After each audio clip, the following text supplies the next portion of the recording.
안녕하세요. 착한 경제를 이야기하는 경제적인 토크쇼 강대성입니다.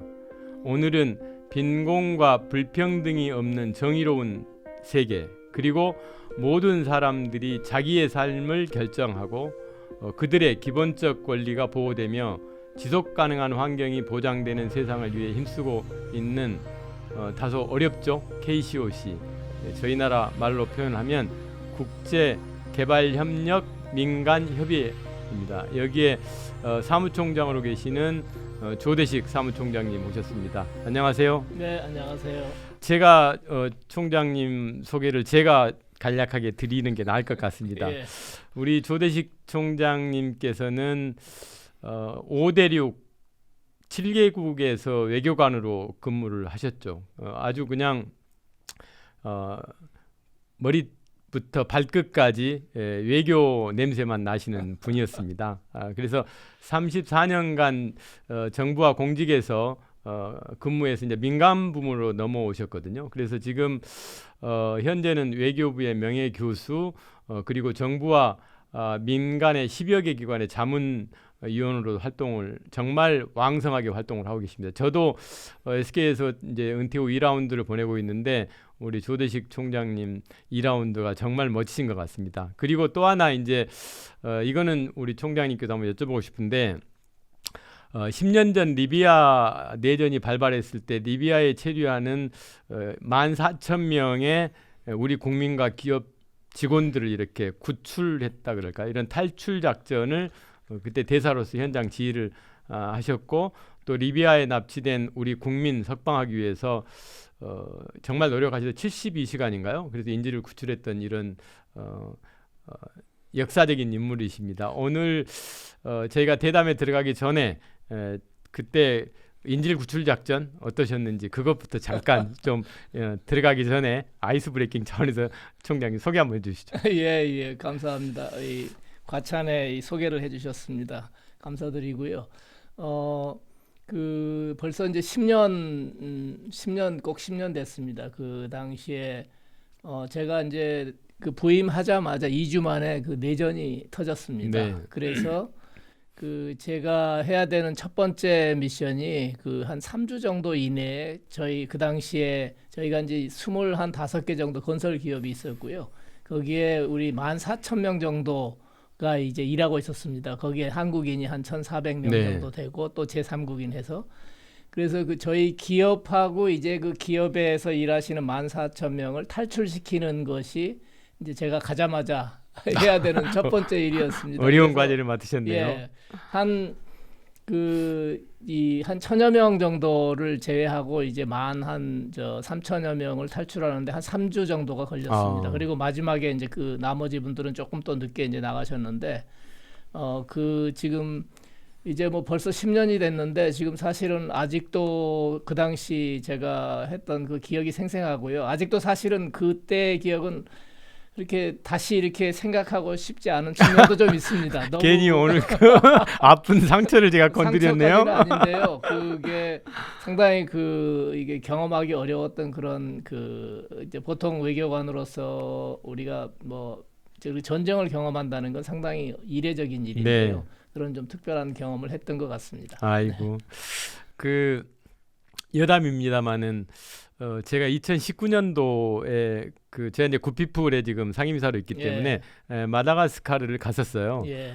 그래서 그때 이제 임상우 대사, 예. 아주 뭐 최연소 대사라고 그러시는데 정말 그 교민들 안전, 그다음에 NGO들 현지에 활동하는 거 정말 많이 도와주시더라고요. 그래서 얼마 전에 이제 지금 들어오셔가지고 청와대에 계시다가 지금 이제 조만간에 발령이 난다 그러면서 잠깐 짬이 난다 그래서 여의도 구피풀에 왔다 가셨어요. 차 한잔 하고 가셨거든요. 그래서 특히 이제 외교 현장에서 이렇게 근무하시던 외교부 대사 이런 분들 뵈면 정말 존경심이 납니다. 존경심이. 감사합니다.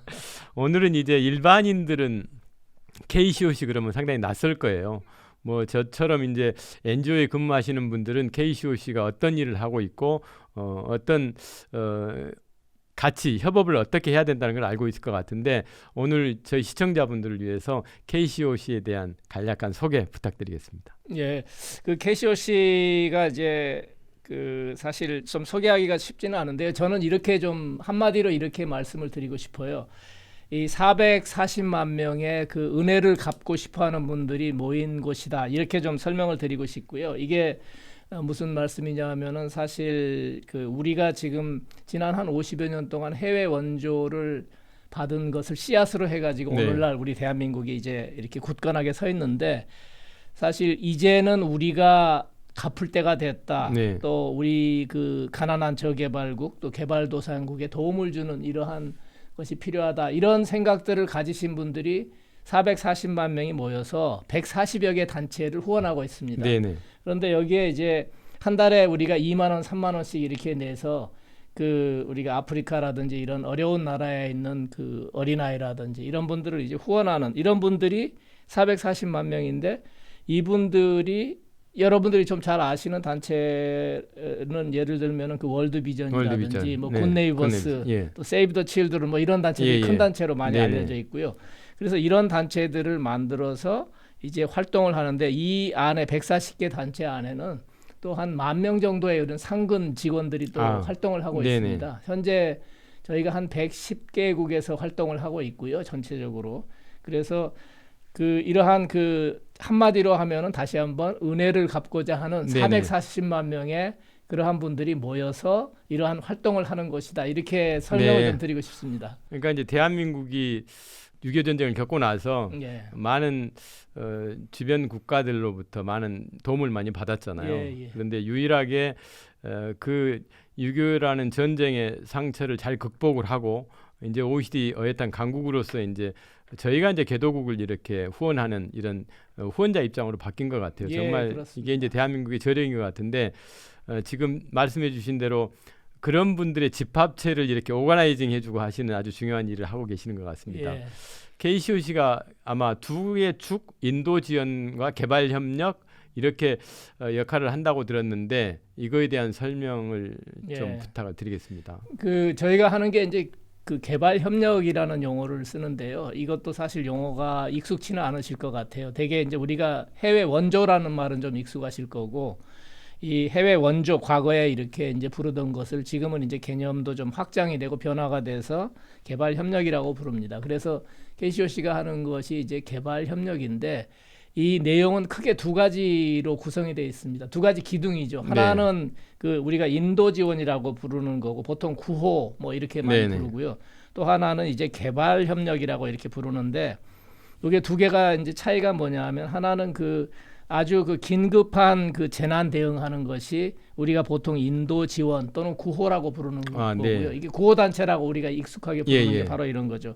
그래서 이제 그 어떤 뭐 지진이라든지 홍수라든지 이런 커다란 자연재해가 일어났을 때 가서 이 긴급하게 생명을 구하고 재난을 이 대응하고 지원해주는 이게 이제 하나의 큰 활동이고 또 하나 활동은 뭐냐 하면은 일단 이제 그러한 긴급한 상황을 우리가 극복을 했다 할지라도 사실 이제 다시 그 생활을 회복하는 데는 상당한 장기간이 소요되지 네네. 않습니까? 그래서 조금 중장기적으로 이제 생활 환경도 개선을 해주고 주민 스스로가 자립할 수 있도록 네네. 이렇게 환경을 만들어주고 지원해주는 것이 조금 이제 중장기적인데 이걸 개발이라고 부릅니다. 네네. 그래서 이 긴급한 단기 또 중장기 이 두 가지 내용을 가지고 하는데 구체적으로 보면은 사실은 우리 국내에서 하는 그 사회복지 활동 네네. 그래서 이제 보건 의료를 지원한다든지 또는 뭐 교육을 지원한다든지 또는 생계 지원 네네. 뭐 이런 것들이 구체적인 활동이라고 보시면 될 아. 것 같습니다. 그러니까 결국은 저희가 이제 그런 이야기를 사회복지 공부할 때 그런 이야기를 많이 하잖아요. 생선을 주는 거는 어느 정도 예. 한계가 있지만 물고기를 주고 물고기를 이제 잡는 법을 법. 아이가 가르쳐 주는 게 예. 지속 가능한 삶을 만들어 간다 예. 이렇게 이야기들 하는데 아마 참 의미 있는 일을 하고 계시는 것 같아요. 그 지금 개발협력 생태계라고 제가 표현을 했는데 맞습니까? 예, 그렇습니다. 예, 그 개발협력 분야에 이제 예. 그를 구성하는 전체 네네. 이제 보통 이제 사회적 경제도 생태계를 예, 이야기를 예, 많이 하고 그렇습니다. 그러는데 이 생태계 안에서의 우리 KCOC의 역할, 위치 어떤 건가요?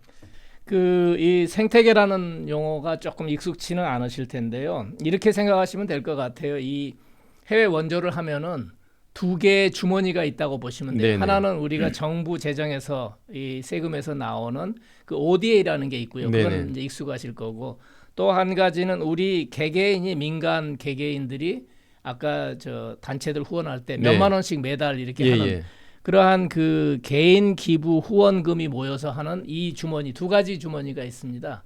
그래서 하나는 이제 정부가 하는 건 대표적인 게 이제 무상 원조의 기관 중심 기관인 코이카를 잘 아실 네. 겁니다. 그런데 이제 민간 쪽에서 하는 이러한 시민들이 모은 돈을 가지고 이 재정으로 활동하는 데가 KCOC라고 보시면 됩니다. 네. 그러니까 코이카는 정부, 네네. KCOC는 아. 민간 이렇게 네네. 이제 보시면 되고요.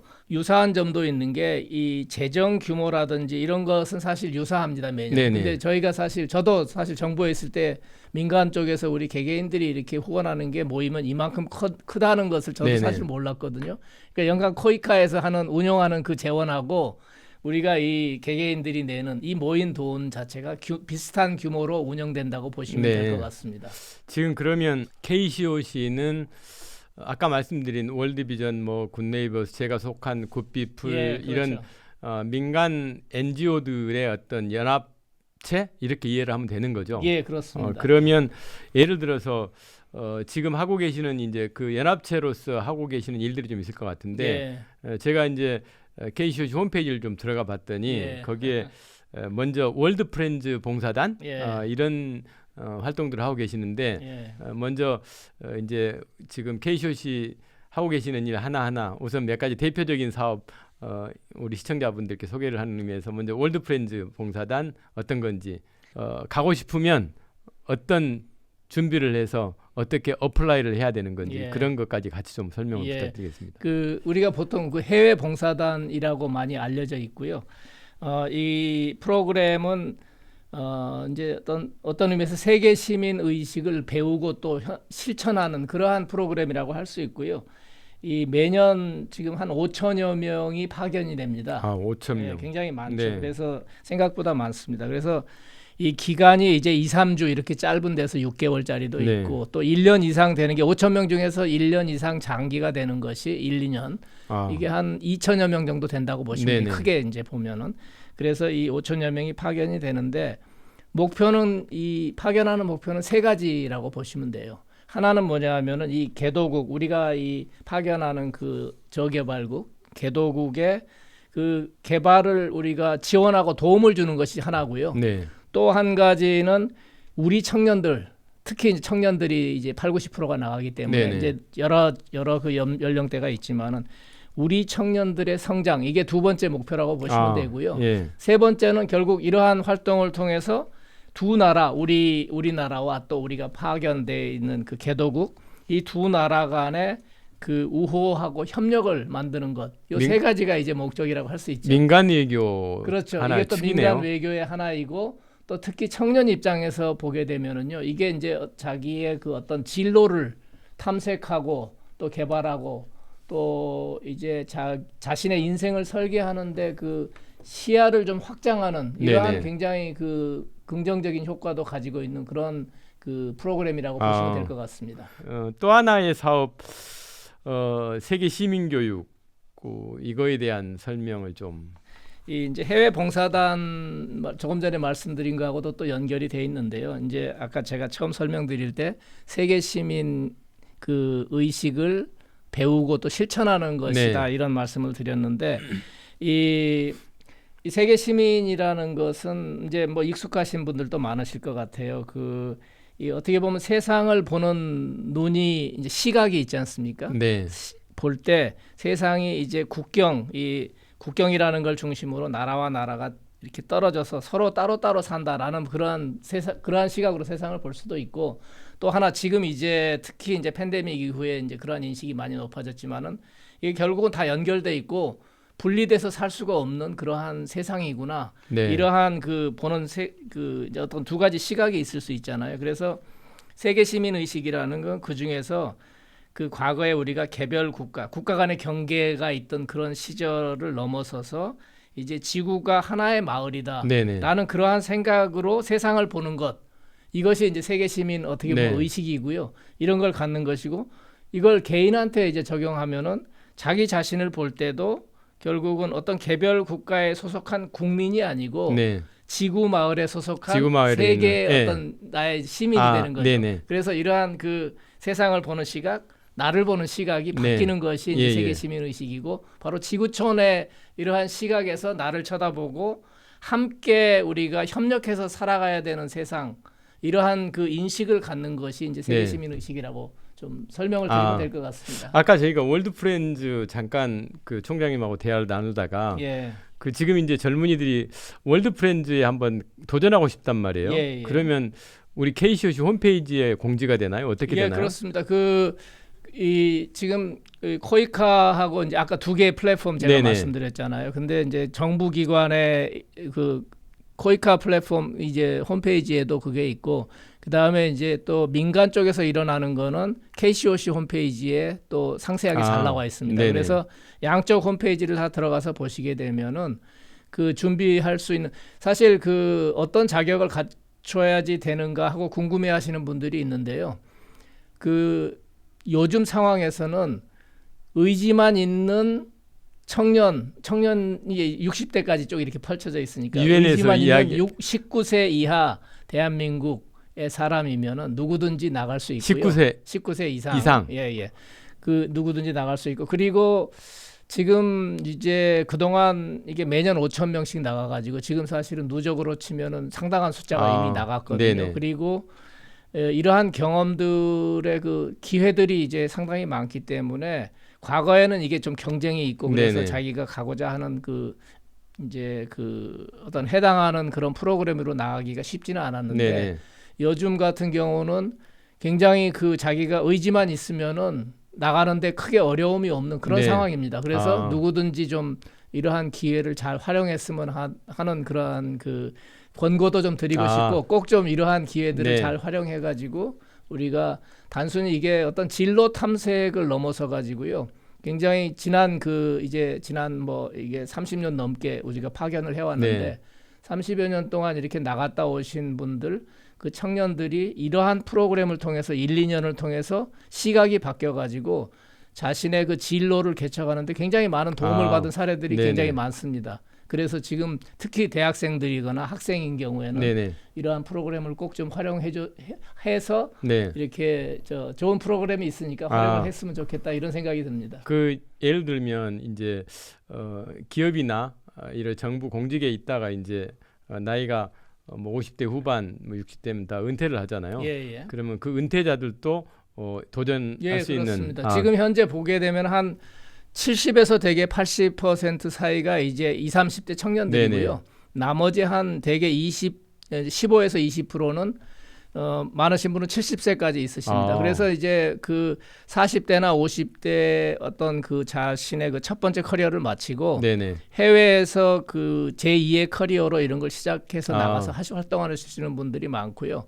그런 분들 중에서는 나가서 이제 처음에 1년이나 2년을 계약해서 나갔다가 이게 연장을 또 계속해서 하는 분들이 네. 많습니다. 그래서 아예 거기서 또 정착해서 또 삶을 이렇게 새롭게 설계해 나가시는 분들도 있고, 그래서 이게 단순히 청년들 아까 중심으로 말씀을 드렸는데, 물론 청년이 이제 중심이 되지만은 청년을 넘어서서 지금 시대에 이제 그 중장년층도 또 사실 요즘에 그 제2의 또 제3의 이런 사이클을 살아야 되는 네네. 시대지 않습니까? 그래서 중장년층에게도 특히 이 그 봉사단이라는 거는 네네. 굉장히 큰 의미를 가지고 있고, 그 저희가 잘 이렇게 좀 활용을 해야 될 이런 네네. 그 경로인 것 같습니다.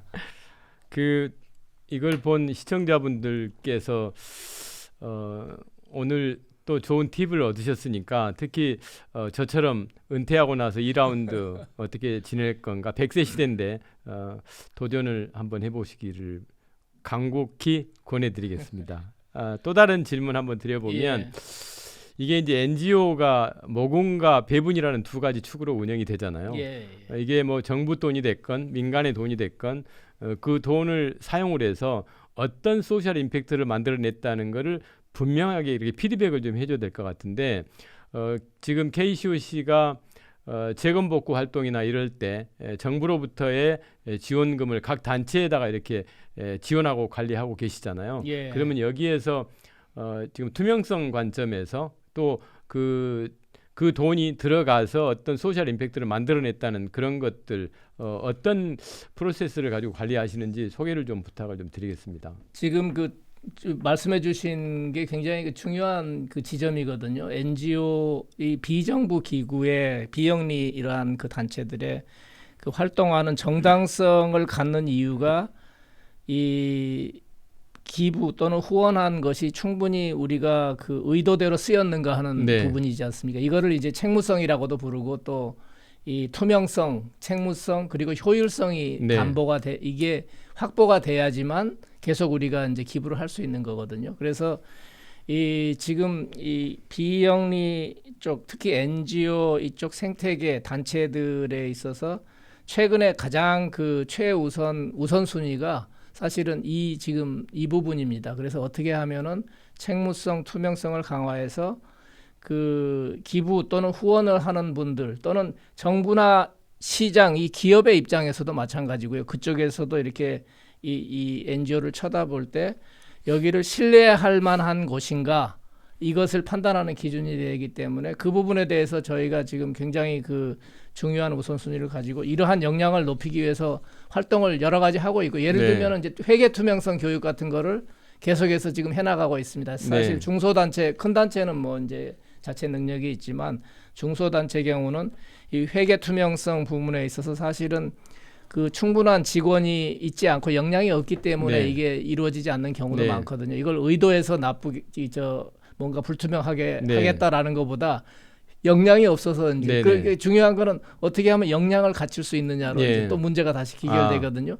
그래서 저희가 지금 개별 단체의 그 역량 강화 그리고 또 이 개별 단체를 전체 아우르는 생태계 전체의 네. 어떤 환경과 역량을 강화하는 거 이것이 이제 최우선이고 네. 회계 투명성이 지금 요즘에 네네. 최우선이고요. 이걸 넘어서서 그 개별 단체의 전문성이라는 또 하나 중요한 키워드가 네네. 있거든요. 이 전문성을 어떻게 우리가 확보를 할 수 있는가라는 게 이 NGO가 앞으로 이 미래가 이제 그 생존 단순히 이제 첫째는 생존이지만 네네. 생존을 넘어서서 다음 단계로 이제 도약하고 발전을 해나갈 수 있는가 국민들로부터 시민들로부터 충분히 이러한 그 신뢰를 받아낼 수 네네. 있는가가 좌우되기 때문에 이러한 측면에서 지금 저희가 제일 신경을 쓰고 있는 지점인데 네네. 잘 말씀을 해주신 것 같습니다. 그 작년 이제 1월 달부터 이제 코로나 때문에 뭐 저도 지금 작년 1월 이후에 해외 사업장을 전혀 못 가고 있거든요. 그래서 이 코로나 임팩트가 상당히 이제 특히 국제 구호개발 NGO한테는 여러 가지 문제점들을 안고 지금 출발하고 있는데 그 동안에 이제 코로나 때문에 특히 NGO들의 어떤 활동에 있어서 장애 요인 전반적으로 우리 사무총장님이 여러 NGO들을 접하시다 보니까 그런 많은 걸 좀 보셨을 것 같은데 어떤 장애 요인들이 많이 있었고 그걸 어떻게 극복하셨는지 그런 사례들이 있으면 오늘 좀 공개 한번 해주시죠. 예, 그 지난 뭐 1년 반이 좀 넘어가고 있는데요. 그 동안에 사실 그 현장에 있던 활동하던 인력들이 많이 철수도 했고 네. 활동 자체가 어떤 중단된 데도 있고 또 이제 상당히 위축이 됐죠. 네네. 그래서 어려움을 가지고 있는데 초기에 이제 그러한 그 기간이 있었지만 저희가 그 KCOC에 있는 그 단체도 그렇고 협의체로서도 그렇고 이 활동이 저희가 이제 거의 한 30여 년 가까이 활동해오던 것이 맥이 끊어지면은 사실 복원해내기가 쉽지 않거든요. 네네. 그래서 저희가 굉장히 신경을 썼던 부분이 바로 이러한 위축이 있지만은 이것이 맥이 끊어지거나 완전히 중단되는 일이 없도록 해야겠다라는 게 이제 작년에 그 최우선순위였고요. 네. 그걸 위해서 이 온라인 오프라인을 저희가 병행해 가지고 연결하는 활동을 계속했습니다. 네네. 그래서 이 단체들이 직접 하기 어려운 것은 그 이제 우리가 활동하는 국가하고 또 우리 한국에서 이제 그 우리 단체들 있지 않습니까? 네네. 단체들 간에 그 온오프라인 연결 활동을 계속 해가지고 비록 우리가 직접 출장을 가지 못하고 또 비록 거기 현장에 있는 우리의 그 한국인 인력은 철수를 했지만 현지 네. 인력은 여전히 네네. 활동하고 있거든요. 현지 인력이 수만 명 지금 거기서 활동을 네. 하고 있습니다. 그래서 그분들이 이제 활동을 커버해 주기 때문에 그 다행히 활동이 그렇게 이제 그 약간 위축은 됐지만 중단되는 일은 없었고요. 그래서 많이 진행이 되고 있고 그런 어려움이 있었지만 그 어려움에 또 이제 그 이면이라 그럴까? 그건 뭐냐 하면은 그 현지의 그 인력들의 어떤 그 자생력 이러한 그 능력이 배양된 측면도 네네. 있습니다. 그래서 현지화라는 측면에서는 현지의 그 기관들 또 현지에서 활동하는 분들의 네네. 능력이 역량이 또 훨씬 또 이렇게 강화되는 이런 네네. 측면도 또 있었습니다. 그래서 반드시 우리가 그 이런 팬데믹이라는 게 어려움도 주었지만 또 다른 측면에서 이 개발 협력이라는 활동이 한 단계 더 나아가기 위해서는 결국 현지화가 일정 부분 돼야지만 되는 거거든요. 근데 사실 그동안 우리가 이제 해야 된다는 건 알고 있었지만 그동안 이게 그렇게 진전은 잘 안 된 부분이 있는데 우리가 강제적으로 어떻게 보면은 그 상황이 우리를 현지화를 또 이 진전시킬 수 있도록 해준 측면이 있습니다. 그래서 이 두 가지 양적 측면이 다 있었다고 보시면 될 것 같습니다. 그 이제 시간이 이제 많이 흘렀는데 그 최근에 이제 그 연령층이 우리 지금 NGO에 젊은 친구들이 많잖아요. 예. 그런데 이제 국제 구호 개발 업무를 하다 보면 해외를 정말 자주 좀 나가야 되는데 이제 백신을 못 맞는 거죠 지금. 그래서 지금 물론 대기업들은 이렇게 이제 대기업 자체적으로 백신을 어떻게 확보를 해서 최근에 보니까 이제 대기업들이 해외 출장 가는 직원들 좀 먼저 맞도록 하는 이런 조치들을 하고 있는 것 같은데 우리 KCOC에서 정부에 좀 건의를 해서 정말 국제 구호 개발 업무 때문에 해외 출장을 가야 될 구성원들에 대해서 예방 접종을 좀 먼저 좀 맞을 수 있는 이런 정부하고 혹시라도 이런 협상을 하고 있거나 이런 게 있으면 아직 그 현재까지 진행되고 있는 건 없고요. 네네. 지금 할 계획은 가지고 있습니다. 지금 말씀 주신 대로 이 결국 해외에서 이제 활동을 복원하고 재개하기 위해서는 이러한 이제 그 구호 개발 쪽에 일하는 분들에 대해서도 어떤 그런 좀 조치들이 필요하거든요. 네네. 그래서 그러한 부분들을 저희들이 이제 그 필요한 정부 부서라든지 이런 데하고 앞으로 협의를 해서 이 하반기에는 조금 더 빠른 속도로 이제 복원을 해낼 수 있도록 그렇게 저희도 할 계획을 가지고 있습니다. 감사합니다. 이제 마무리를 좀 해야 될 시간인 것 같습니다. KCOC가 지금 가장 역점 사업으로 추진하고 있는 거 앞으로의 특별한 계획 이런 게 있으면 오늘 살짝 공개를 좀 해주실입니까?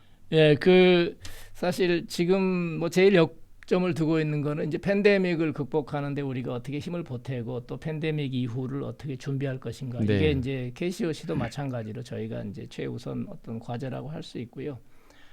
앞으로 저희가 이제 그 중요한 그 이게 넘어야 될 어떤 그 산이라 그럴까 과제가 아까 이제 제가 역량 강화 NGO 자체에 이제 역량을 강화해서 생태계도 강화해야지 그 우리 국민으로부터 또 정부로부터 또 기업으로부터 신뢰를 받고 또 이 전문성이라든지 이러한 책무성에 대해서 신뢰를 받을 수 있겠다라는 말씀을 드렸는데 이러한 역량을 강화하는 것이 그 모든 활동을 하는데 전제 조건이거든요. 그러한 것이 없는 상태에서 우리가 활동을 펼쳐나갈 수는 없지 않습니까? 그래서 저는 이 부분이 굉장히 이제 중요한 것 같고요. 어떻게 보면 이게 갈림길에 있는 것 같아요. 사실 이제 우리의 이러한 비영리 민간 단체들의 발전은 우리 경제 성장의 압축 성장처럼 이것도 압축 성장을 해왔거든요. 지난 특별히 한 20여 년 동안 폭발적으로 성장하다가 이제 그것이 조금 이제 좀 정체가 되고 있어요. 그래서 지금 갈림길에 서 있는데 이 기업들은 상시적으로 그 변화 혁신이라는 그 키워드를 가지고 살아가고 있지 않습니까? 계속해서 혁신해내야 되고 그래서 NGO도 지금 동일하거든요. 이 지금 현재 그 우리가 마주하고 있는 이 시대를 극복해 나가기 위해서는 결국은 이 전통적으로 저희가 가지고 있던 영리와 비영리 이런 구분이 이제는 무의미한 시대거든요. 그래서 순수한 비영리라는 것은 지금 이제 더 이상 존재하지를 않거든요. 그래서 이 NGO 우리가 과거에 이제 완전 비영리라고 생각했던 이 영역도 이러한 그 세상이 변화하는 거 이제 지속 가능성이라는 그 지구의 공동의 목표가 되는 거죠. 이 지속 가능성을 어떻게 확보해내느냐. 그다음에 요즘에 또 이 이슈가 되고 있는 그 환경과 사회적 가치를 포함한 ESG라는 거, 네네. 이러한 그 시대에 우리가 어떻게 사회적 책임도 하고 또 환경 문제도 같이 끌어안으면서 전통적으로 우리가 가지고 있던 빈곤과 불평등 문제를 네. 풀어나갈 수 있는가, 이것을 하는 데 있어서는 그러니까 내부적으로는 역량을 강화해야 되고 또 한 가지로는 변화와 혁신을 네. 계속 해나가면서 이러한 그 이 변화된 시대에 우리가 적응해 나가지 않으면 안 네. 되겠다. 그래서 이것이 결국은 저희 캐시오씨의 그 단체들이 가지고 있는 문제고, 그 협의체로서 어떤 그러한 것을 또 이 조율해야 되고 대변해야 되고 대표해야 되는 이러한 그 협의체로서도 마찬가지고, 네. 이 개발 협력 커뮤니티가 전체적으로 가지고 있는 공동의 과제다, 이렇게 말씀을 드릴 수 네네. 있겠습니다. 오늘 짧은 시간 동안 우리 조대식 사무총장님께서 오셔서 KCOC가 하는 일, 또 대한민국에 있는 많은 NGO들이 하고 있는 일을 일목요연하게 잘 정리를 해주신 것 같습니다. 시청을 한 뒤로 여러분들이 정말 내 조그만 정성이 세상을 바뀐다는 신념을 가지시고 조그마한 금액일지라도 여러분들이 좋아하는 NGO를 선정을 하셔서 기부를 해주시면 아마 그 돈을 가지고 정말 가치 있는 일들을 해 나갈 거라고 믿습니다. 오늘 장시간 동안 이렇게 인터뷰에 응해주신 조대식 총장님께 다시 한번 감사를 드리고, 코로나 전국에 항상 총장님 건강하시고요. NGO 전체를 대변하는 든든한 그 버팀목 역할, 또 디딤돌 역할 잘 부탁드리겠습니다. 예. 고맙습니다.